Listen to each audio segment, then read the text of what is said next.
दोस्तों, बिहार का चुनाव अब धीरे धीरे उस दिशा में बढ़ता जा रहा है जिस दिशा में बीजेपी को सबसे ज्यादा डर लगता है, क्योंकि अब मुकाबला मंदिर मस्जिद का नहीं, सीधा नौकरी बनाम नगद का होता जा रहा है।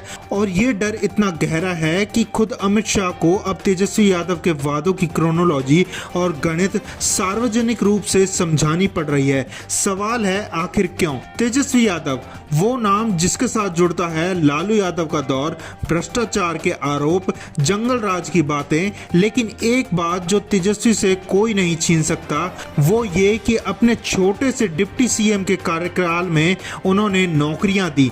उनका कहना था 7 महीने में इतनी नौकरियां दी, अगर पूरे 5 साल का मौका मिलता तो सोचिए हम कितनी नौकरियां दे देते। और यहीं से आया वो पासा, हर घर सरकारी नौकरी, एक ऐसा वादा जो बिहार जैसे राज्य में राजनीतिक भूमिका लाने की ताकत रखता है, क्योंकि बिहार में सरकारी नौकरी सिर्फ सरकारी नौकरी नहीं है, इज्जत, स्थिरता और सुरक्षा का एक सपना है। लेकिन तेजस्वी यादव का यह वादा जितना भावनात्मक है उतना ही खतरनाक, कम से कम बीजेपी के लिए, क्योंकि अगर ये नारा जमीन पर चल पड़ा तो बीजेपी की परंपरागत राजनीति, धर्म बनाम रोजगार, बिल्कुल फीकी पड़ जाएगी। अमित शाह ने हाल ही में एक रैली में कहा, बिहार में 2 करोड़ 80 लाख परिवार हैं, जिनमें से करीब 20 लाख के पास सरकारी नौकरी है।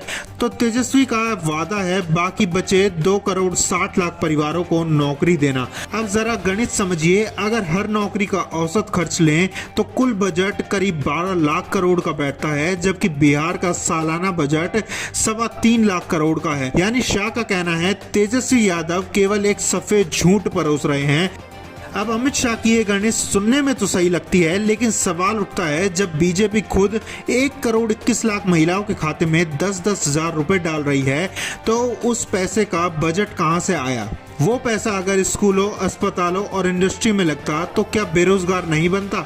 मतलब बात साफ है, जब तेजस्वी वादा करे तो झूठ और बीजेपी पैसा बांटे तो कल्याण, क्योंकि बिहार की राजनीति में बजट का सच नहीं, नैरेटिव का असर चलता है। लाडली बहना जैसी योजनाएं मध्य प्रदेश, महाराष्ट्र, हरियाणा, हर जगह सरकारों पर आर्थिक बोझ बन चुकी है। महाराष्ट्र में चुनाव जीतने के बाद कई महिलाओं को अपात्र घोषित कर दिया गया। हरियाणा में वादा 1 साल तक लटकाए रखा, यानी ये भी वादे हैं, सिर्फ अलग पैकिंग में।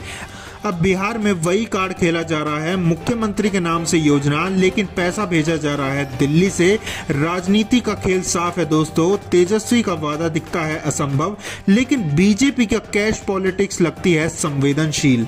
अब सवाल यह है कि अब तेजस्वी का यह वादा वाकई गेम चेंजर बन सकता है। सच ये है, बिहार का चुनाव लहर से वंचित है, ना किसी के पक्ष में लहर है, ना किसी के खिलाफ भयानक गुस्सा।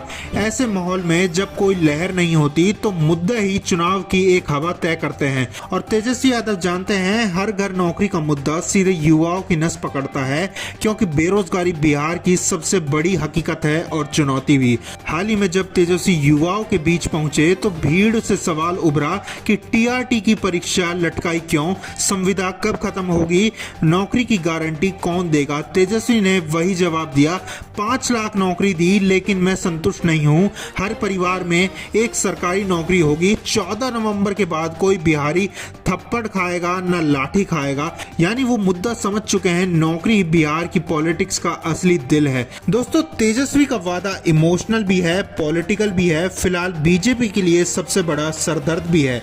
अब देखना यह है कि क्या ये वादा जमीन पर उतरेगा या फिर चुनावी हवा में उड़ जाएगा, क्योंकि बिहार की राजनीति में नौकरी का वादा हमेशा जात पात और धर्म की पॉलिटिक्स पर भारी पड़ा है। बिहार की चुनावी खबरों से जुड़े रहने के लिए हमारे चैनल करें सब्सक्राइब।